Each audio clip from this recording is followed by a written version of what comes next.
Hey everyone, my name is Yarrow and you're listening to the Daydream Rose podcast. I'm really glad you're here and I'm super excited to share a beautiful conversation with Rosemary Roberts with you. We talked about our bodies and how magical they are, about alternatives to the pill, about body literacy and what it means to us, about that also being a part of preparing for an uncertain future. And we talked a little bit about permaculture, earth activism, and her forest school.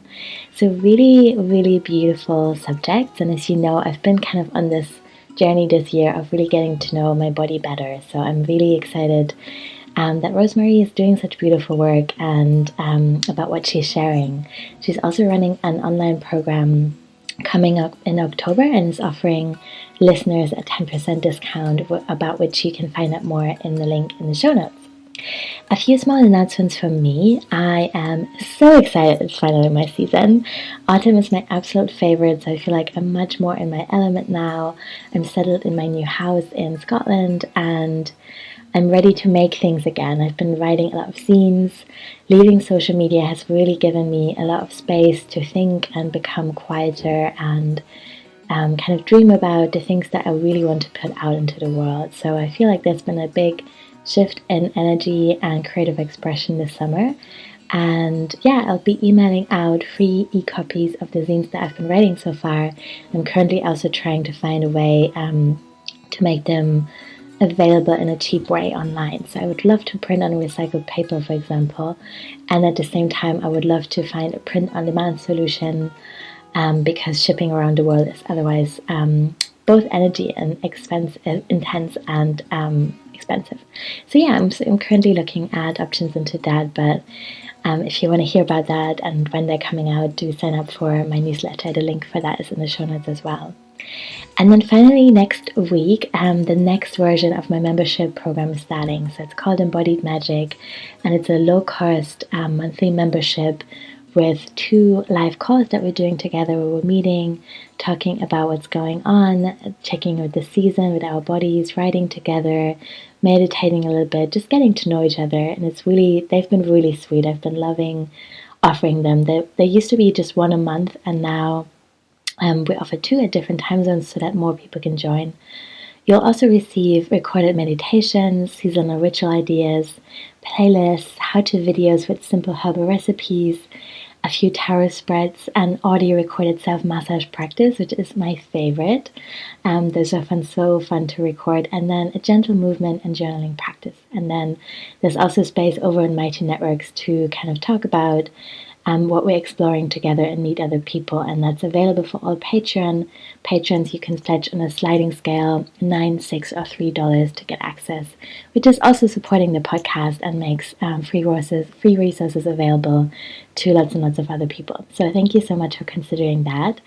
If you want to pay a year up front or commit to working with me one-on-one, which is available at $80 or $333, including 4 sessions with me, you will also receive a package in a snail mail with the zines that I've written over the summer, and it includes a notebook that's just for the program.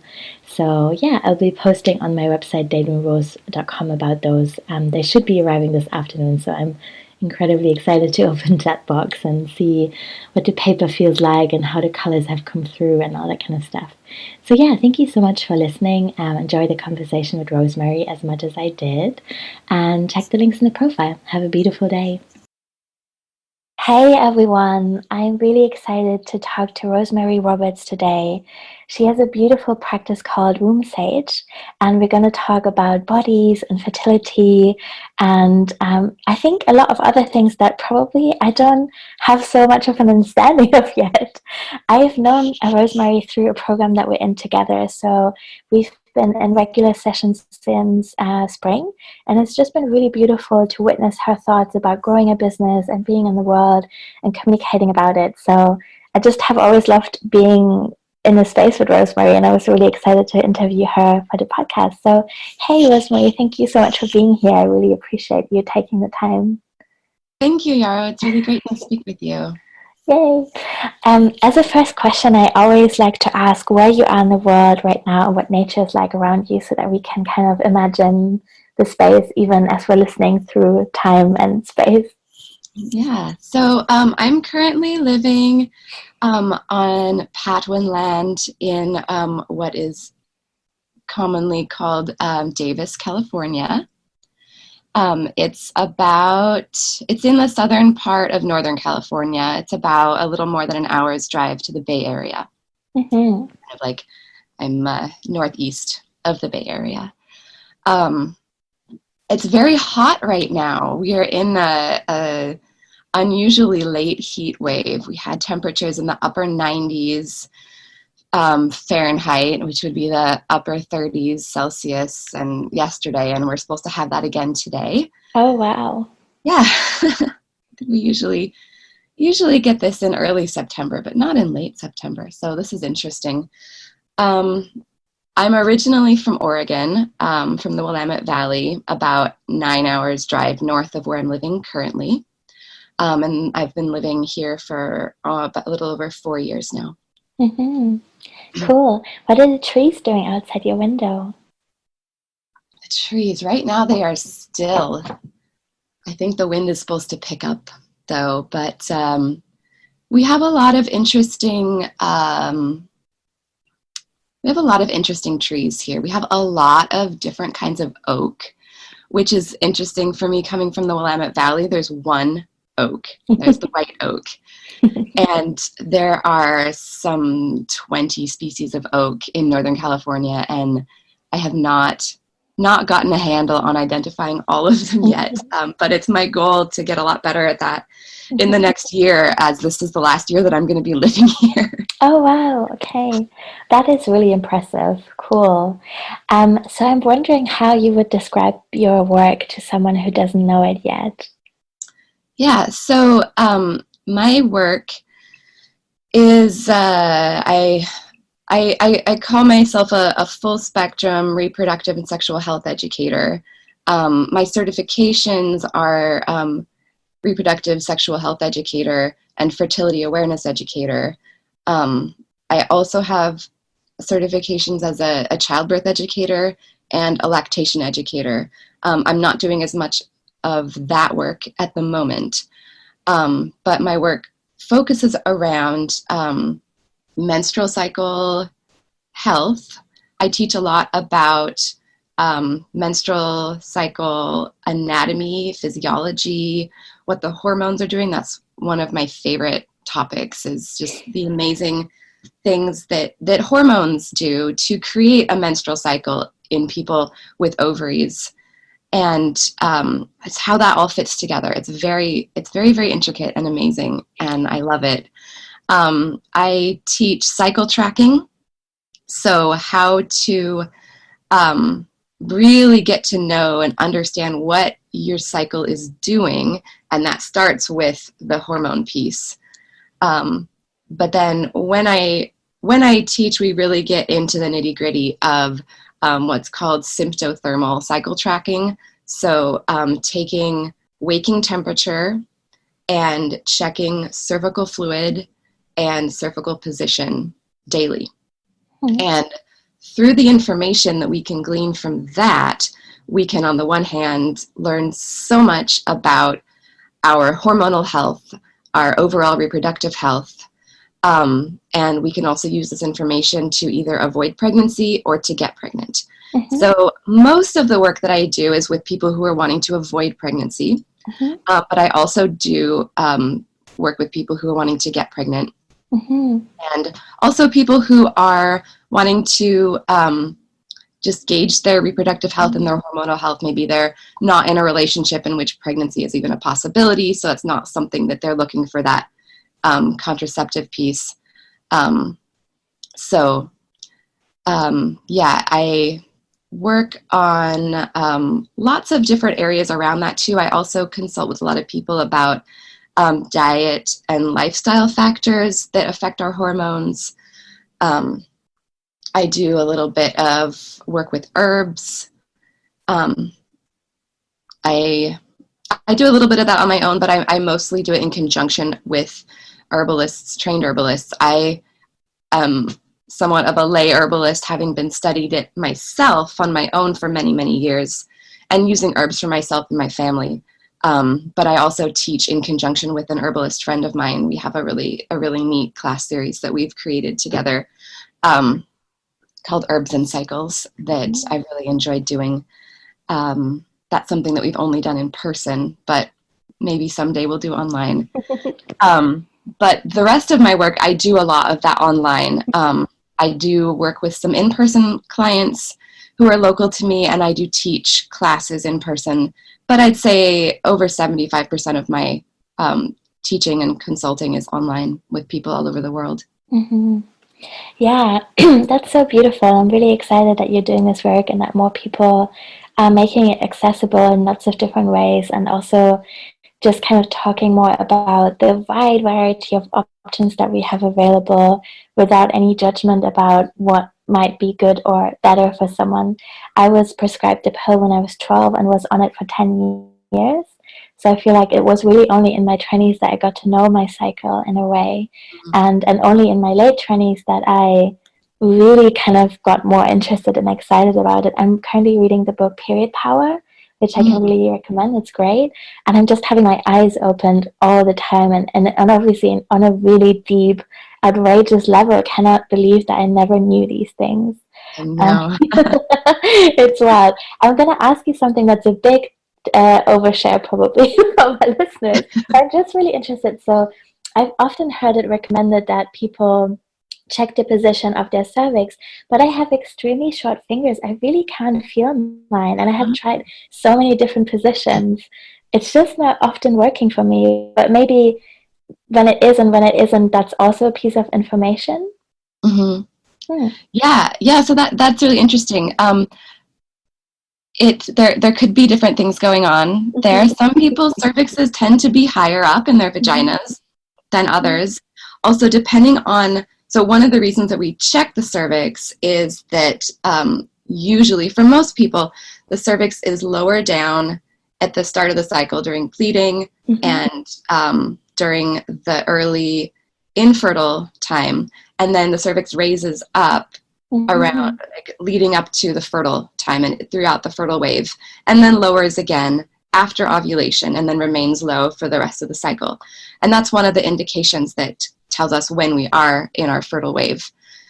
But for some people, depending on if your uterus is tipped a little bit, it can actually make the cervix harder to reach. So it could have to do with shorter fingers, and it could have to do with the position of your uterus.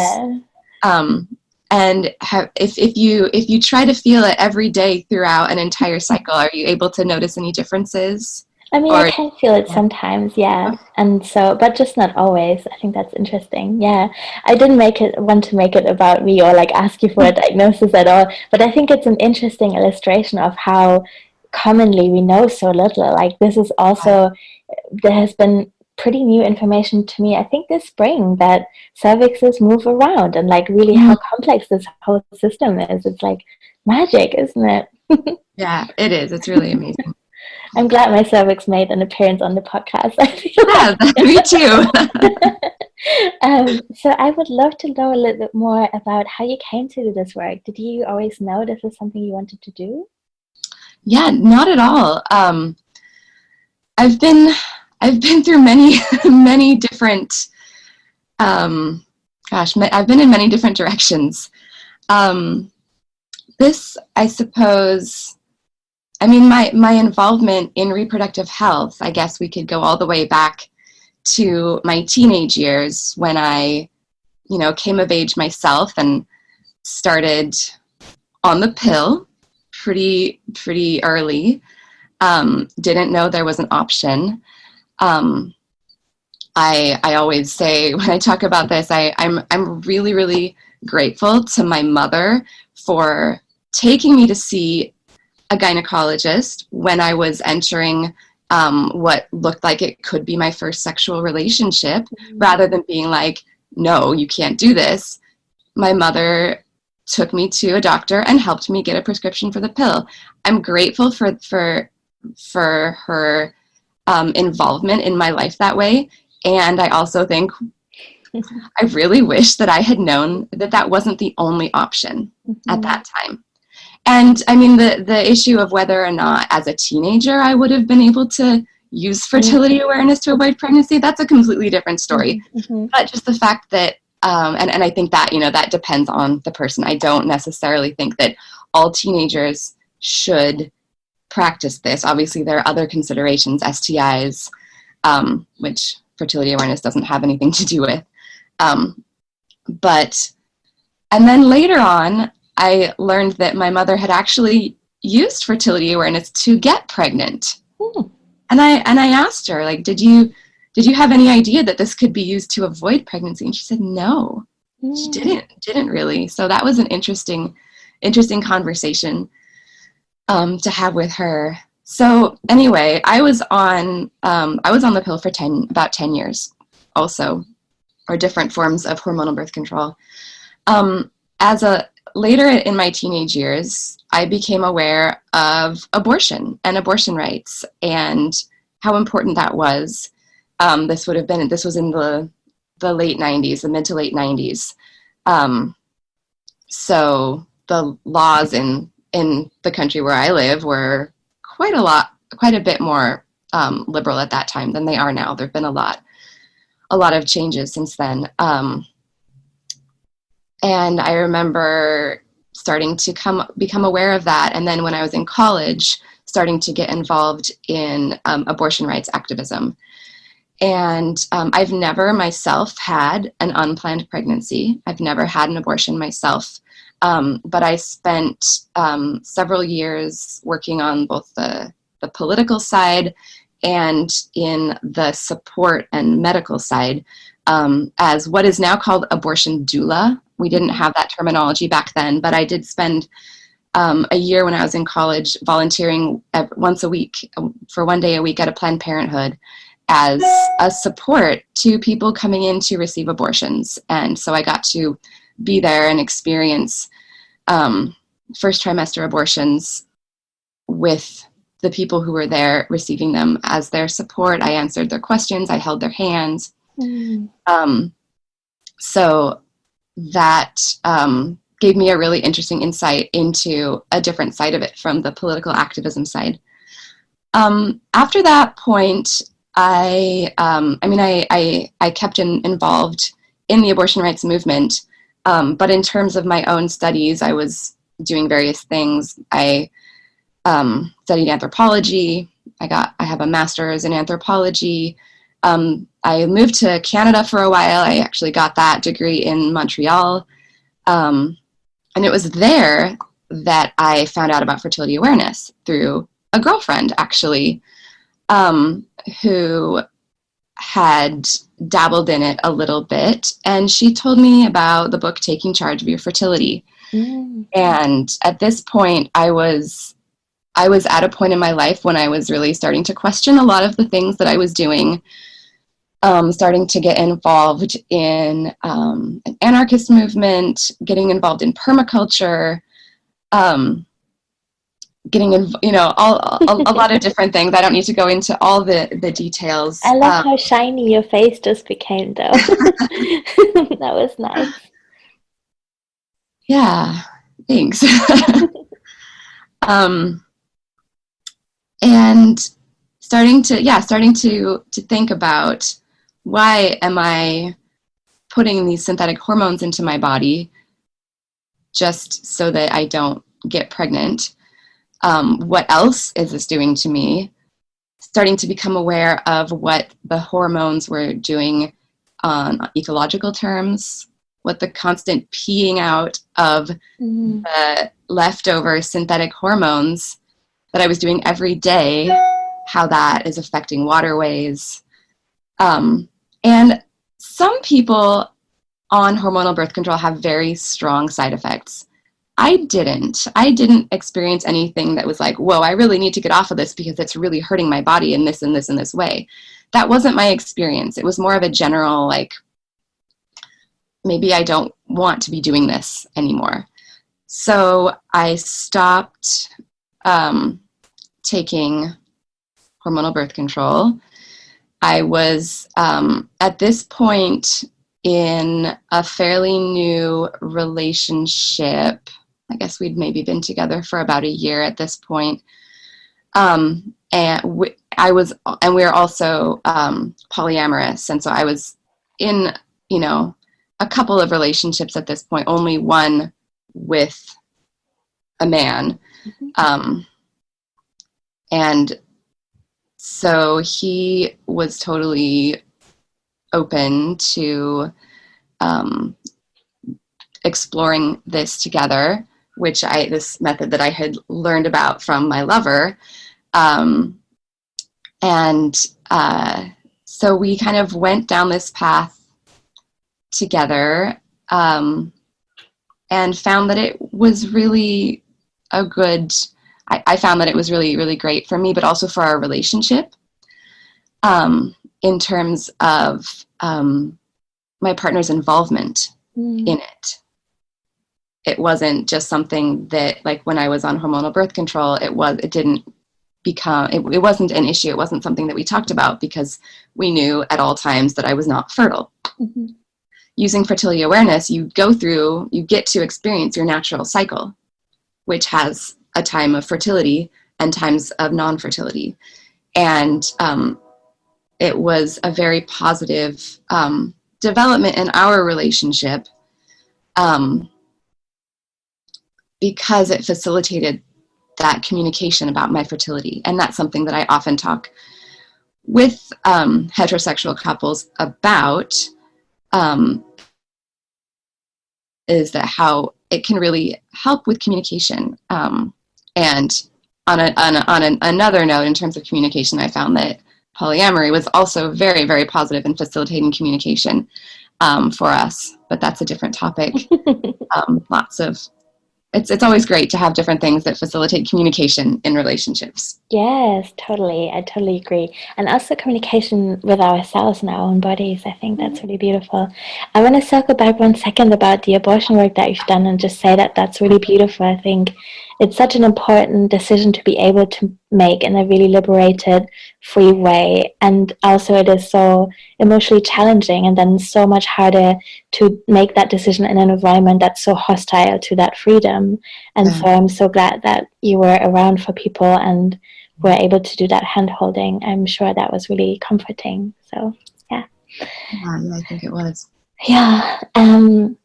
I think we have already touched on this a little bit, but I wonder what body literacy means to you now, and maybe what like an access point is to you that you wish more people knew about.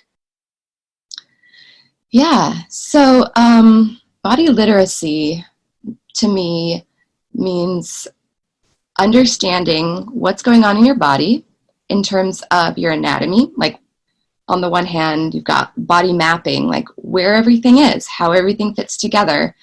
If you try to draw, just from your own mind, if you try to draw a picture of your internal reproductive organs, like, do you know where everything is? Can you actually accurately represent the size of your ovaries in conjunction with the size of your uterus?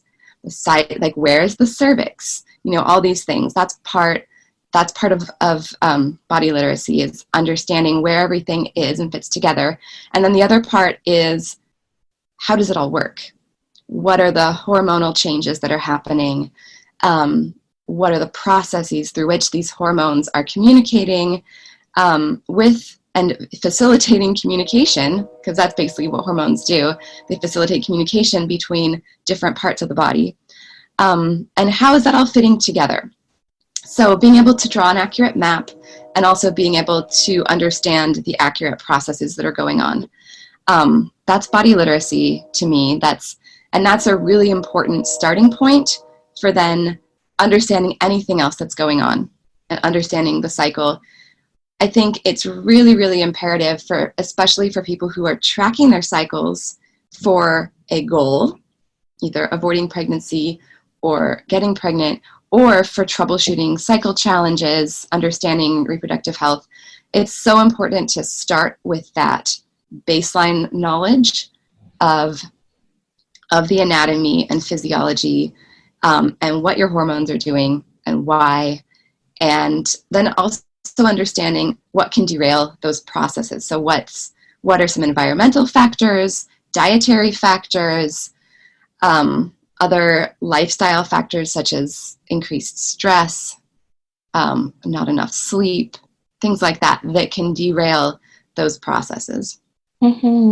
What was the other? You had two questions, and I forget what the second. I think so. Yeah, the first one was what body literacy means to you now, and then the second was second one was do you think there's like an access point to this field of work that you wish more people knew about? Yeah, that's a neat question. I think I wish that more people were interested in learning this. And I think that if more people knew that it was a possibility, then they would be more interested. Because similar to what you mentioned at the beginning, almost everybody I talk to, they say, why didn't I know this? Why wasn't I taught this when I was starting my period, or even before, or, when I was being put on hormonal birth control for completely non-birth control related reasons. Like, so many people, when they're starting their menstruation, have irregular cycles, which is actually completely normal in the first few years after menarche. It's very, very normal to have irregular cycles. And I've talked to so many people who were put on hormones to regulate their cycles. And I'm using air quotes. I guess I should say that verbally, because the visuals won't come through in the podcast. I'm using air quotes there because hormonal birth control does not regulate a cycle. It suppresses and takes over with synthetic hormones. So it's completely backwards way of thinking, I think, to use synthetic hormones, hormone therapy at all, to regulate a cycle, because you're not actually having a cycle when you're on hormones. You're having synthetic hormones in your system every day, and depending on the type of hormonal birth control, it's either a synthetic estrogen and synthetic progesterone together, the same amounts every day, or some versions have differing amounts, and some have progestin only. So there are different configurations of hormonal birth control, but if you're on one that is not a long-acting one, then you're going to be having 21 days of hormones and then a week of no hormones, during which time you will bleed, but it's not really a real menstrual period because you need to have ovulated in order to have a menstrual period. So in the cases when it's part of a hormonal cycle, it's actually a withdrawal bleed where you've been feeding your system with all these hormones, and then the sudden lack of those hormones causes your uterine lining to shed. So, and then you start it all up again after a week. So it's this chemically controlled cycle that is not at all the same thing as a menstrual cycle, where we have natural ebb and flow of these hormones. So I think if more people understood that, there would be a lot more interest in learning more about what's going on, because so many people I talk to are just really, really floored at this. And I'm really glad that more people are getting interested in this. It's really great to see. And I also think that there are so many other barriers to learning this information. There are social barriers, there are economic barriers, there are, in a lot of ways, the majority, at least in this country, the majority of people doing this work are middle-class, white, cis women. And that's another barrier.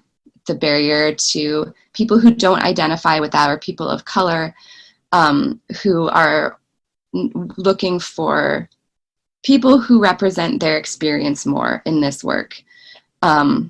I might, as much as I might like to be open and accessible to all people, I recognize that as a cis white woman, I am the face of normalcy or conventional, the conventional image in this field, and I might not appear accessible to everybody. Mm-hmm. So that brings us into another topic, that reproductive justice is a really, really important part of my work, and something that I do in various ways, including in the Association of Fertility Awareness Professionals, the professional organization that I'm a part of. I'm a part of the Reproductive Justice Committee, and we are working on a lot of ways to try to make this work more accessible to people of color, people with disabilities, people who don't identify as cis women. So yeah, that's I think a really important piece of this too, is that this work needs to be more accessible and available. Mm-hmm.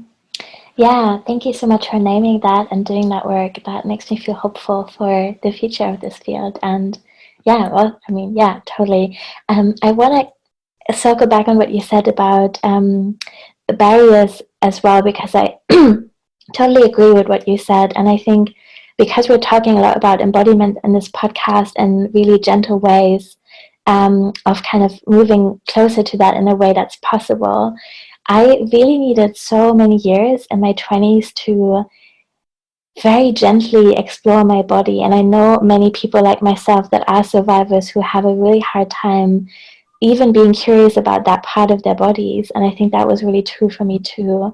There was a real sense of dissociation, and I really care about naming that. I find that to be such a valid tool to deal with like a really difficult situation. That was definitely true for me. So I'm not rejecting this part of myself that once needed to be very dissociated from that part of my body. But I'm just kind of like also saying that also meant that it took me longer than I wish it had in some ways to be able to explore that. And now that I have given myself that space, it can come in a really natural way. And it's much more possible to really take the information in and not check out, and begin to draw this image that you talked about in the beginning about what does this actually look like inside myself. And it's fun to think about and really beautiful. And I'm just really feeling heartened and excited that there are people out there like you who make this work more accessible. So yeah.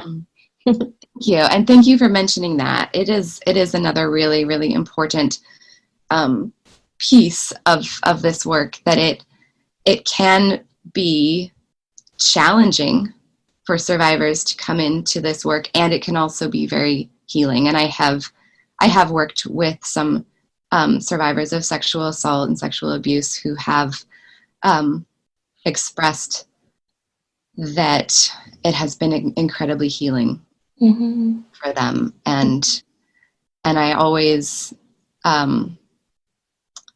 I always try to give space to talking about that if the people I'm working with would like to talk about that. And, 'cause I think that is really, really important. And I want to be aware of everybody's needs, because everybody is coming from a different place and a different perspective.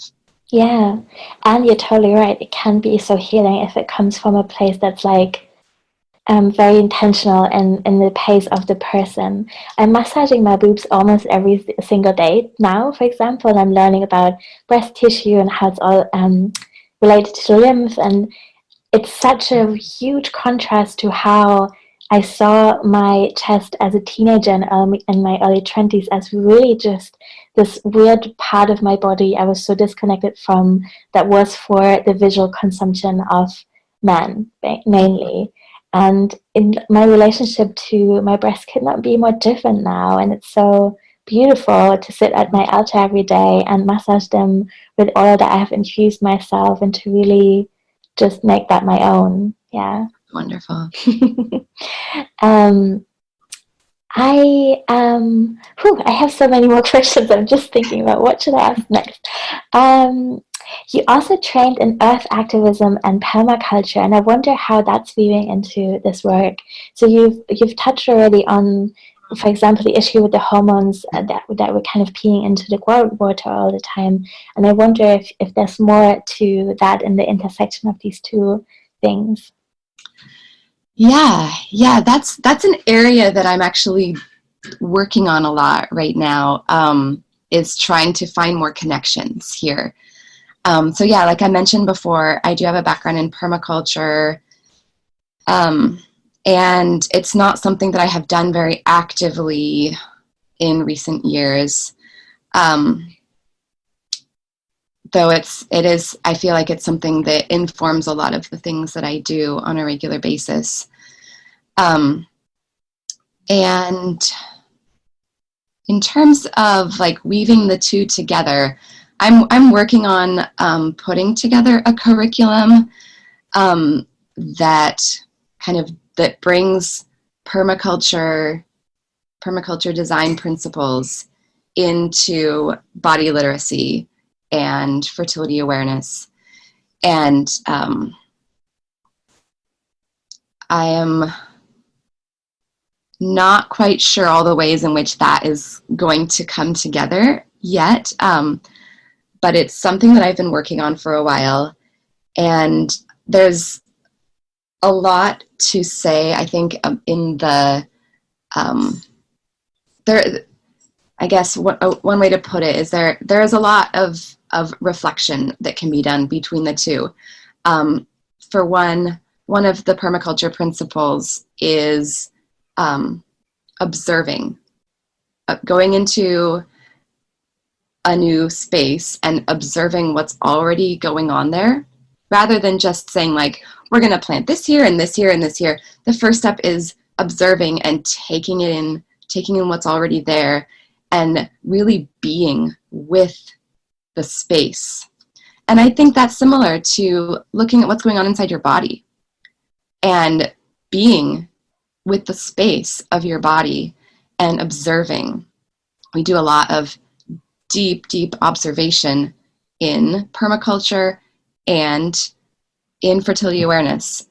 We're learning to work with the patterns that are already going on rather than trying to impose new patterns.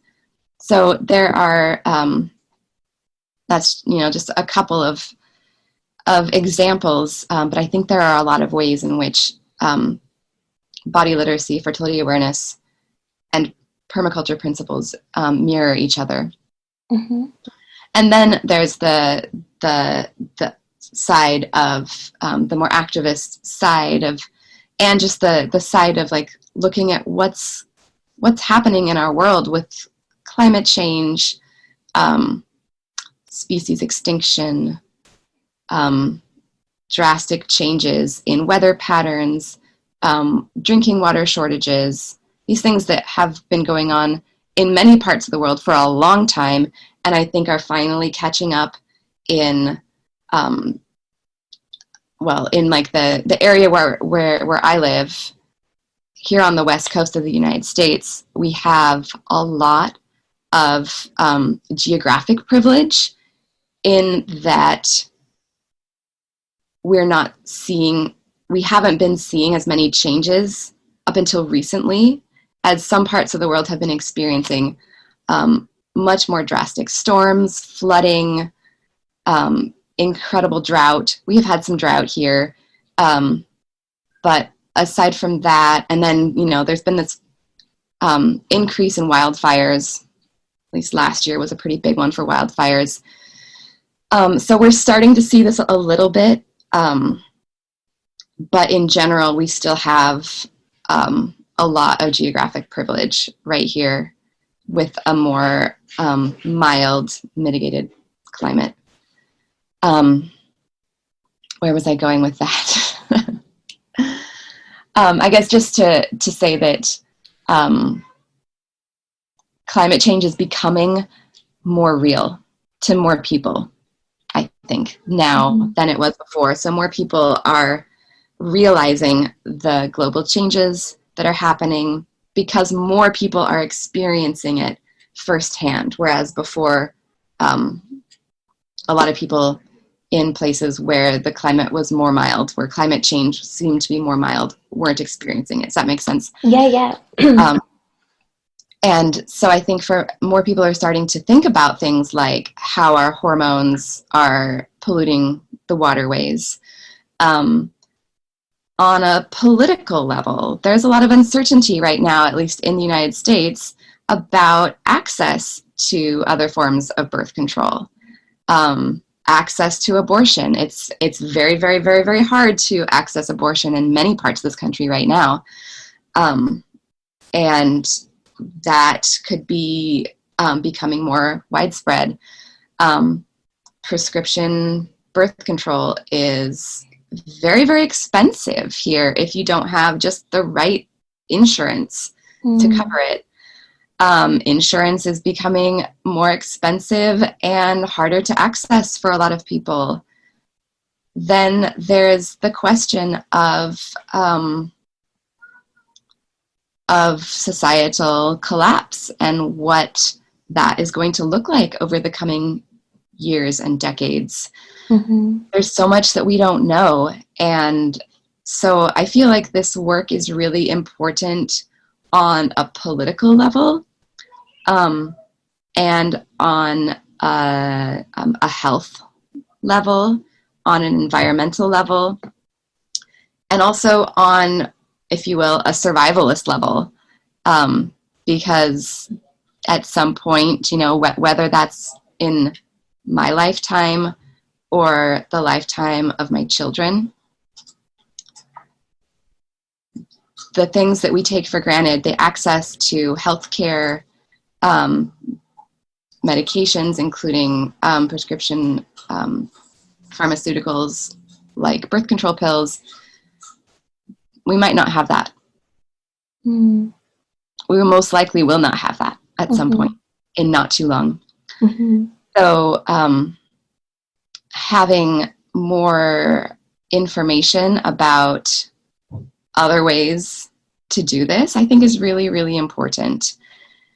And that also brings me to another point, if I can go on a little tangent. Yes. I think it's also really important to acknowledge that this type of knowledge, this information, is not really new.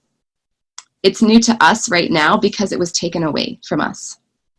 I think we don't really have any way of knowing how much our ancestors knew about controlling their fertility, but we can assume that they knew a lot more, that our great grandmothers probably knew a heck of a lot more than our mothers and grandmothers did, because that information was largely in the hands of midwives and herbalists and women who were practicing their own fertility management through tracking their cycles in ways that are, maybe not quite as technical as what we do now. They didn't have digital thermometers, but they had other ways of knowing and understanding when they were fertile. And I also want to say, I use the word women in this context. I when I'm talking to people now, and about people who menstruate and who have the capacity to menstruate and to ovulate, I use gender inclusive and neutral terminology. But I do tend to use more gendered terminology when I'm talking about more historical aspects, because I do want to highlight that the bulk of the burden of fertility management has historically been on women, and because it historically has been women who have been the keepers of this knowledge, the midwives, the herbalists, the witches. And this brings us, back to this rupture when this information was taken away. And a lot of that has to do with the massacre of witches and that huge rupture in the ability to pass this knowledge down through our matrilineal lines. It's a little redundant to say.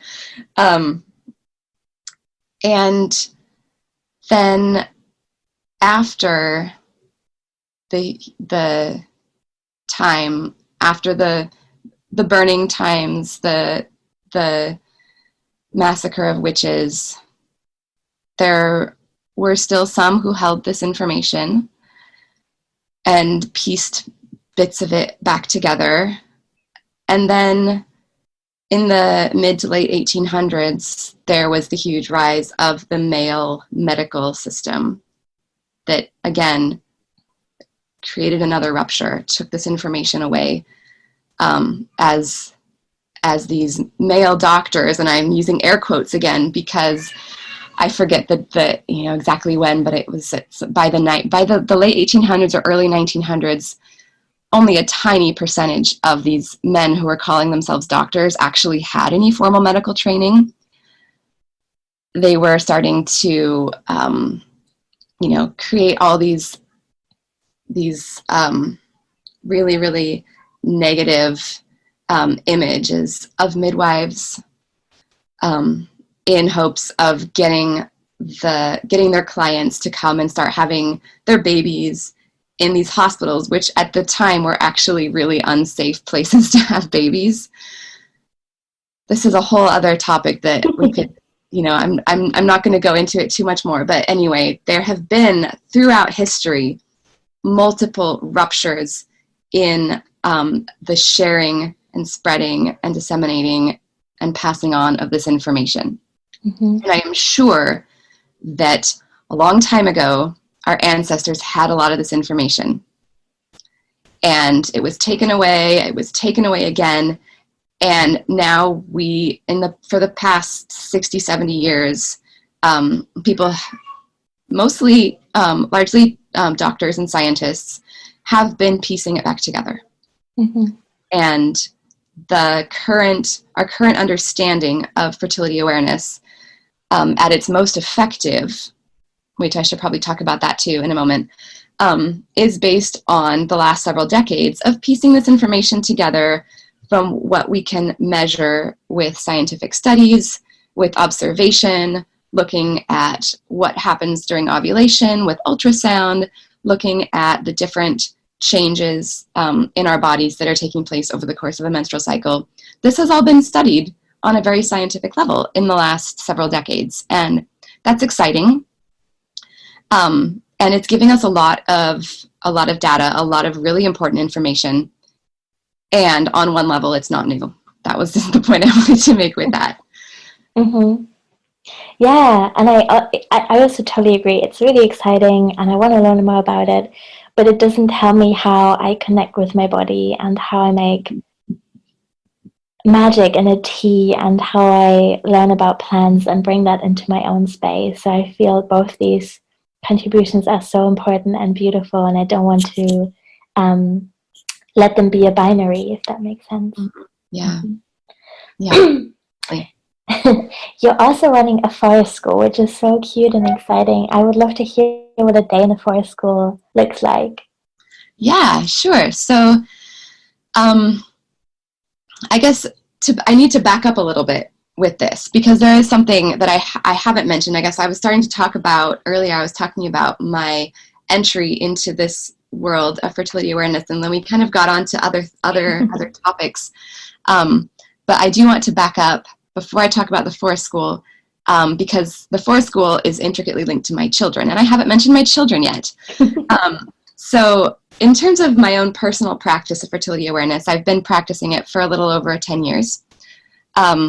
I could go back and look at my first charts, but I think it was about 11 or 12 years ago.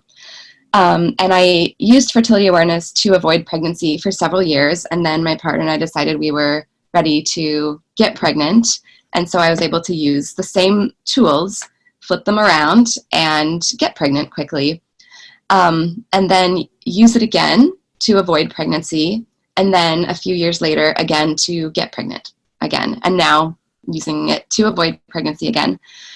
So I have two children. They are almost 7 and 3. And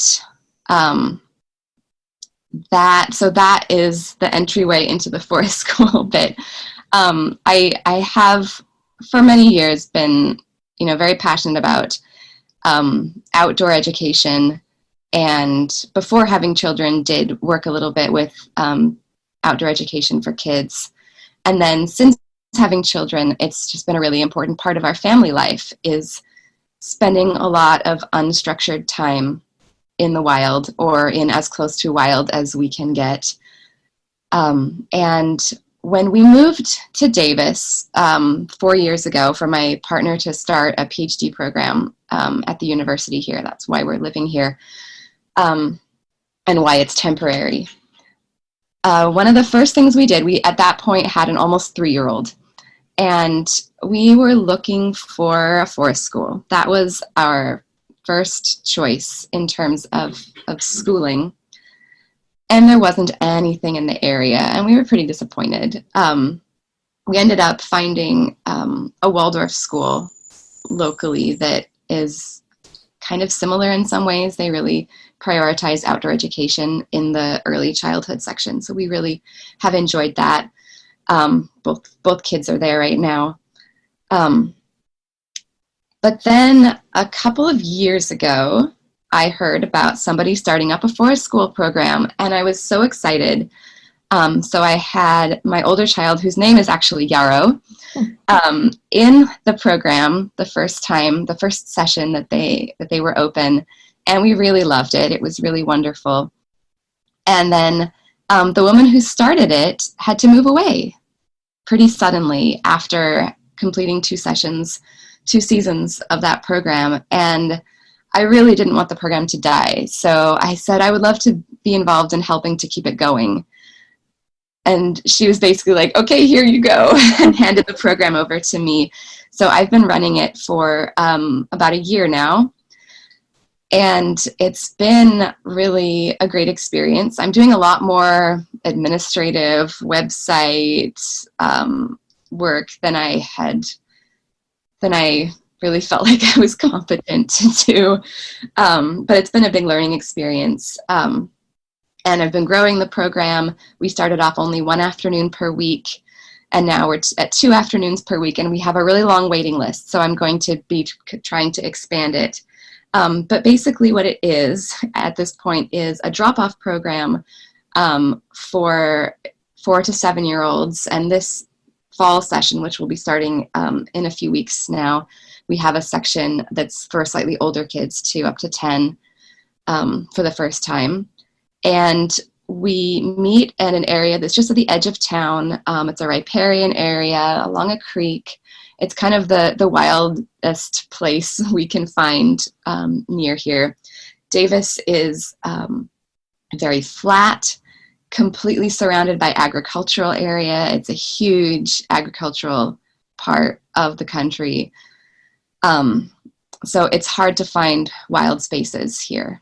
So this is as best as we can get, and it's pretty lovely. It's a few miles of hiking trail in a riparian area, and there's some water access spots where we can wade into a very low and calm creek, and there are trees to climb and dirt hills to climb and slide down, logs to turn over to look for snakes and lizards, millipedes, birds to learn about, plants to learn about. So you asked what an actual day is like. We start off with a little opening activity where we make sure everybody knows each other's names. We usually sing a song, share a little snack, and then we go over our rules for safety, which is things like staying together, and if anybody gets apart from the rest of the group, we howl like coyotes, and the kids love to practice that. That's their favorite. I think one of their favorite parts of the day is getting to practice howling like coyotes, and that is really fun to do. If if we do get spread out when we're on our path and some people get around a corner and other kids realize they can't see the others, they'll just start to go, "Oh!" Oh, until that's we so find cute. each other again. Yeah, so that's really fun. We talk about what to see, what to do if we see a snake,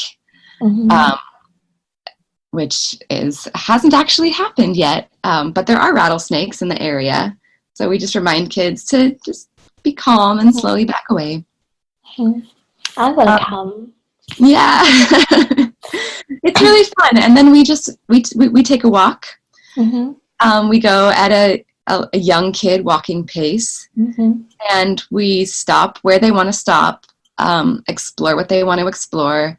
Sometimes we read a book. I often bring a picture book along that has some sort of nature theme, especially if I look for books that have images of plants and animals that we actually have here in our local area rather than in somewhere else, which is hard because so many books for kids have cardinals and blue jays, and we don't have cardinals and blue jays out here on the West Coast. So that's always something that I have to look really carefully for, because most of the children's books about nature that are published in this country are East Coast centric, which is kind of frustrating being on the West Coast. But there are more and more kids' books that do have West Coast imagery. And yeah, sometimes we play a game, like a nature awareness version of tag, or a game where kids are learning how to walk silently, what we call fox walking, where they move their feet in such a way that they can walk very, very silently, and they try to sneak up on their friends. And but I have found, it's interesting, when I first started running this program, I had these grand ideas for all this nature awareness learning to happen. And I found that the kids really just want to explore and play on their own time. And so we do 75 to 80% just free exploration, and then bring in these other activities like reading a book or doing a game when the time seems right and when they want to. Yeah, that's beautiful. I really wish I could come. Thank you so much for everything that you have shared. I wonder if people are excited, which I can't imagine they wouldn't be, about your work and wanting to find out more. Can you tell us what you're currently offering and where people can find you? Yeah. So my website is wombsage, WOMBSAGE.com. And I am, as we have talked about in other contexts, I am light on social media. I have a interesting relationship with social media. I don't like to be on it very much. So I am on Instagram and I am on Facebook as wombsage, but I don't post very much. I am currently about to start a class series, an online class series on learning to use fertility awareness, geared at people who are wanting to avoid pregnancy, wanting to use it for avoiding pregnancy, and also increase body literacy. And that is, I have 2 sections of that. I'm trying this out with 2 different sections running concurrently, hoping to reach the greatest number of people with these 2 different schedules. So one is going to be on Wednesday mornings, Pacific time, starting October 23rd. And the other is on Sunday afternoons, also Pacific time, starting November 3rd. And those are running for, one of them, they're slightly different schedules. One is running for 6 weeks and the other is running for 5 weeks. And all that information is on my website. And I also work one-on-one with clients, and this is most of my work right now is done this way. And I have a package that includes 3 different meetings, either in person if the people are local to me or online. And I offer unlimited email support in between our meetings. And a number of other things. So the details for that are on my website.